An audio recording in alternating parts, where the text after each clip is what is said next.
मैंने मेरे जीवन में अनुभव किया, बहुत कुछ हम अच्छा क्यों नहीं कर पाते कि उसके पीछे जो सबसे बड़ा रीजन है वो हमारा डर। और उस डर में भी जो डर के कारण होते हैं उसमें बहुत बड़ा कारण ही होता है कि लोग क्या कहेंगे। और ये हमने अक्सर सुना भी होगा, सबसे बड़ा रोग क्या कहेंगे लोग। लेकिन केवल वो कारण नहीं है, हर उम्र में हर व्यक्ति का अपना एक डर होता है, जो मैंने यहाँ लिखा भी है।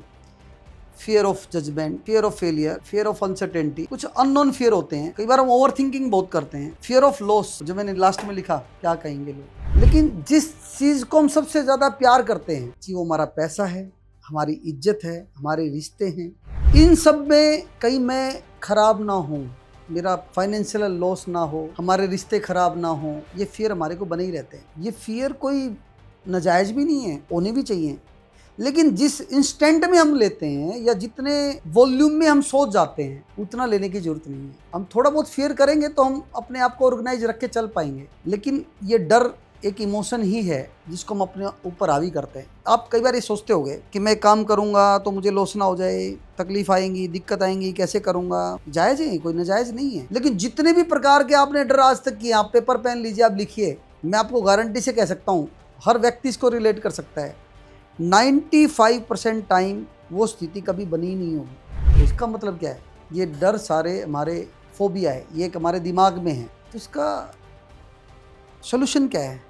सोल्यूशन तो सिंपल है कि हम डर ना करें। लेकिन कौन से ऐसे फैक्टर हैं जो हमें उस डर से बचाते हैं? मैं कहता हूँ कि जो भी हम काम करने से डरते हैं, यदि हम उसको पेपर पे लिख लेंगे, उन डर के कारणों को लिख लेंगे, तो 70% काम हम उसको पूरा कर लेते हैं। दूसरी चीज़, हमेशा हम बोलते हैं कि जितनी हमारी प्रिपरेशन अच्छी होगी, जैसे मान लो मुझे स्पीकिंग से डर लगता है, मैं उसकी जितनी ज़्यादा प्रिपरेशन करूँगा, ऑडियंस को देखते हुए, ऑडियंस को क्या पसंद है, मेरे को जहाँ बोलना है, वहाँ पे किस टॉपिक पे बात करनी है, उसकी मैं तैयारी करूँ। अबुंडेंस ऑफ प्रिपरेशन। और उसके बाद दूसरी चीज़, विग्रस प्रैक्टिस, बार बार हम उसका अभ्यास करें। तीसरी चीज़, जो उस पूरे प्रोसेस के दौरान तकलीफ़ें आने वाली हैं, उसको पहले एक्नॉलेज करके यदि मैं उसकी तैयारी करता हूँ और उससे रिलेटेड जितने भी लोग हैं उनको समय से पहले मैं कम्युनिकेट करता हूँ, सबको साथ लेके चलता हूँ, इस सारे काम से होने वाले जो भी कॉन्सिक्वेंसेस हैं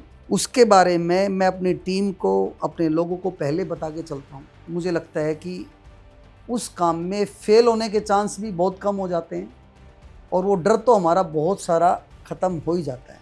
तो 3 चीज़ें, पहली प्रिपरेशन, दूसरी चीज़ हमारी विग्रस प्रैक्टिस, और तीसरा चीज़ अबुंडेंस ऑफ कम्युनिकेशन इन ऑल। और इन सब के पीछे जो सबसे बड़ी पावर है, दैट इज़ दैट थॉट कि I can do, I will do. और इसके बहुत सारे ऐसे तरीके हैं जो लोग आपकी ऊर्जा को तोड़ते हैं, आपको डाउन करते हैं, आपको बार बार ये फील कराते हैं कि आप नहीं कर सकते, ये डर देते हैं आपको, उनसे दूरी बना लो। और उसके साथ साथ ये बात भी ज़रूरी है कि जो हमें बार बार ये उत्साह देते हैं कि you can do, you will do, आप उनके साथ ज़्यादा टाइम बिताइए। अपना एक गुरु हम किसी भी विषय में बना सकते हैं। उस गुरु को हम वर्चुअल गुरु भी मान सकते हैं। आजकल हम यूट्यूब के माध्यम से, अलग अलग माध्यम से हम अपना गुरु बना सकते हैं, उसकी लाइफ स्टोरी को सुन सकते हैं। एक छोटी सी line, all is well, all is well, all is well, लाखों लोगों की उम्मीद बन सकती है। अपनी भी कोई लाइन ऐसी बना सकते हैं। मैंने अपनी लाइन बनाई है कि सब अच्छा है, सब अच्छा है, सब अच्छा है। ऑल इज वेल को हिंदी में बदल दिया। आप सोच के देखिए, जिस विषय पे आप डर रहे हैं, और हम एक बार बार कहते हैं सब अच्छा है जी, सब अच्छा है जी, तो डर के बारे में ज़्यादा सोच के भी डर बढ़ता है। तो उन पॉइंटों में बात ही क्यों करनी है हमें? बल्कि हमारा समय का 95% हमारा हिस्सा तैयारी और अभ्यास पे लगाइए, और 5% 10% हमारा हिस्सा टाइम का उसको रिव्यू करने पे लगाइए। तो ये वीडियो भी जो मैं बना रहा हूँ, ये मैं सबसे इंट्रोवर्ट व्यक्ति हमारे घर में था, लेकिन मैंने कोशिश की, जो भी मैंने सीखा उसको डॉक्यूमेंटेड करता रहा। मेरे पास पिछले 15 सालों का अपना लिखा हुआ मटेरियल घर पे है जो मैं बोल ही नहीं पाता था। और इसमें भी विरोध बहुत होता है घर में कि क्या बनेगा, क्या करेगा, टाइम खराब होगा। लेकिन जब मिशन ठान लिया तो हमने करना ही है। हमने चीज़ों को रुकते हैं, कई बार हम काम शुरू करते हैं तो बीच में अवरोध आते हैं, हमारा वो काम छूट जाता है और आफ्टर टाइम हम उसको, मिशन को भूल जाते हैं, छोड़ देते हैं। मैं इसमें आपको एक गाइडेंस देना चाहता हूँ कि आप उसमें थोड़ा होल्ड कर सकते हैं, लेकिन आपको जो लगता है आपका मिशन लाइफ का है, जिसको काम करके आपको अच्छा लगता है, उसको छोड़ना नहीं है, फिर दोबारा शुरू करते हैं। आखिरी सूत्र जो मैं बताता हूँ आपको, दैट इज़ द कंसिस्टेंसी। जिस भी मिशन पे हम काम कर रहे हैं, जिसमें हमें डर लगता है, उसमें टाइम को बढ़ाना है।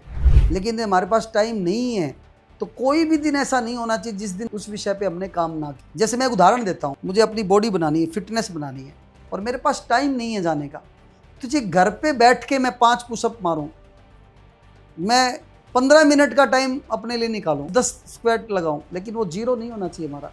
जो हमने प्रायोरिटीज हमारी बनाई हैं उस पर हमें निरंतर काम करना। ये 3-4 सूत्र मेरे जीवन के जो मैंने अनुभव किए और जो प्रैक्टिकली, चाहे गांव से, छोटे से गांव से आकर या पूरे इंडिया में 18-20 शहरों में हमने काम किया हो, या कैनविन फाउंडेशन के माध्यम से लाखों लोगों को स्वास्थ्य लाभ देने के विषय पे हमने थोड़ा बहुत कंट्रीब्यूट किया हो, तो उसके लिए लाभप्रद हो सकता है।